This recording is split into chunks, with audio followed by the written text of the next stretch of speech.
مساء الخير عليكم، نتمنى ان شاء الله تكونوا كامل بخير ولاباس. ولا فيديو تاع نهار اليوم تلقاكم بالف صحه وعافيه ان شاء الله يا رب.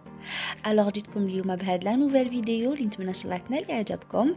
جبت لكم حلوه البطاطا. هاد الحلوه كانت طلبتها لي متتبعه وفيه. الوغ راني جبتها ان شاء الله تنال اعجابكم. هاد الحلوه شوفوا هي تجي بزاف بنينه، والشكل تاعها كيما راكم تشوفوا راه يعبر عليها. تجي شغل حبه بطاطا بالتراب ديالها. حلوة بزاف بنينة خفيفة سهلة، والقوام تاعها يجي روعة روعة. الوغ بلا ما نطول عليكم نخليكم مباشرة تشوفوا معايا المقادير وطريقة التحضير. فرجة ممتعة.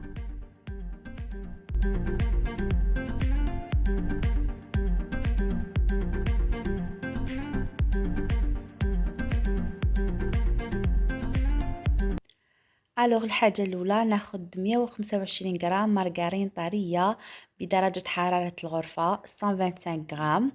تاخدوا النوع اللي حبيتو. عندي هنا 3 مغارف سكر عادي.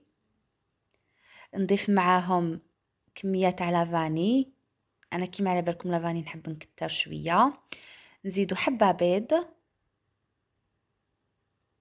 نخلط هاد المقادير كامل مليح حتى نتحصل على كريمه ولا اون بوماد، يعني حتى يتجانس مليح الخليط ديالي. فوالا راح تحصلوا عفوا على قوام كريمي. من بعد هذا هو القوام اللي تحصلوا عليه. من بعد راح نضيف معاهم كميه تاع الفارينه. انا هنا الفارينه درت 2 كيسان. هادو 2 كيسان الاولين خلطت وزدت معاهم نص باكيت على لوفور شيميك ما يعادل 5 غرام. الكيس يرفد 10 غرام، انا درت 5 غرام يعني نص باكيت على لوفور شيميك. عينكم ميزانكم اللي اللي تحب تقيس بالميزان. نخلط كامل هاد المقادير. هنا الفارينه نبدا نطمع عيني ميزاني، بصح راني نقول لكم الكميه شحال درت. هنا كيما قلت لكم كنت درت 2 كيسان. من بعد القوام شدو يعني ماشي كيما حبيتو، ضفت له كان مخصوص. زدت له هنايا الكاس الثالث اللي بديت نضيف منه غير بشويه. فوالا هذه هي الكميه تاع الفارينه اللي خداتها لي. هنا انطمت معايا لاباط دونك نحبس الفارينه. شوفوا هنا دوك نوريلكم شحال قعدت الفارينه. فوالا قوام يكون طري ما تيبسوهاش بزاف، تحب تجي طريه يعني خدات معايا 2 كيسان ونص فارينه. نروحو دوكا باش نشكلو الحلوة تاعنا. كيف هنا خديت حلقومة مع حلوة الترك. بون تحبوا تفارسيو الحلوة تاعكم سوا بالحلقومة ولا حلوة الترك، ولا ديروا ميلونج كيما درت انايا. يبقى اختياري، يعني حتى ولا درتو حلقومة وحدها ولا حلوة الترك وحدها راح تجيكم بزاف بنينة. دونك ناخد لاباط ديالي، راح ندير دي بول نشكل كريات. نفارسي هادوك لي بول بالحلقومة وحلوة الترك. انا درتهم قلت لكم في زوج بهذه الطريقه. ونعاود تقدروا ديروا حلوة الترك وحدها ولا حلقومه وحدها. نشكل لي بول ديالي. شوفوا هنا الشكل انا درت دو موديل. درت هاد لي بول ودرت حبيبات تاع البطاطا يتشبهوا لحبه البطاطا، يعني تشكلوهم عشوائيا تعطوا لهم غير هذاك الشكل تاع حبه بطاطا. فوالا راح نخليكم تشوفوا هنا طريقه التشكيل تاع الحلوه ونعاود نولي لكم.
الوغ بعد ما كملت شكلت الحلوه ديالي راح نديرها طيب في الفرن.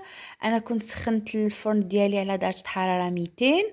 نقّصت له 180 بعد ما سخن، خدات لي في الطياب تقريبا 25 دقيقة، وتقدر تاخد لكم حتى 30 دقيقة، كل وحدة والفور ديالها، يعني على حساب درجة حرارة الفرن. بعد ما طيب الحلوى ديالي راح نديها مباشرة نغطسها في المزهر، ناخد كمية تاع المزهر، ونزيد ناخد كمية تاع شوكولا اون بودغ. هاد الشوكولا اللي يديروها دراري في الحليب، خديت هاد النوع نوفا، نتوما تاخدو النوع اللي حبيتو. فوالا، نغطس الحلوى ديالي قبل في المزهر، من بعد نديرها ديراكتومون في هذيك لو شوكولا اون بودغ بهذه الطريقه. ترمدوها بهذه الطريقه وتحصلوا على شكل حبه البطاطا. هاد الشوكولا راح تعطي لكم بنه والشكل او ميم طون. نكمل بنفس الطريقه كامل الكميه تاع الحلوى ديالي، ونتلاقاو في طبق التقديم.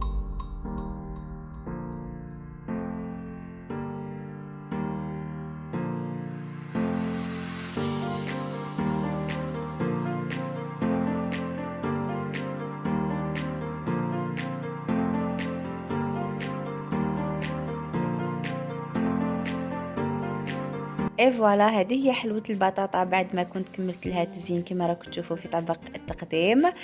شوفوا جات بزاف شابه، بزاف بنينه. ننصحكم باش تجربوها، القوام تاعها يجي روعه. راح نخليكم تشوفوا في اخر الفيديو كنت قسمت معكم حبيبات.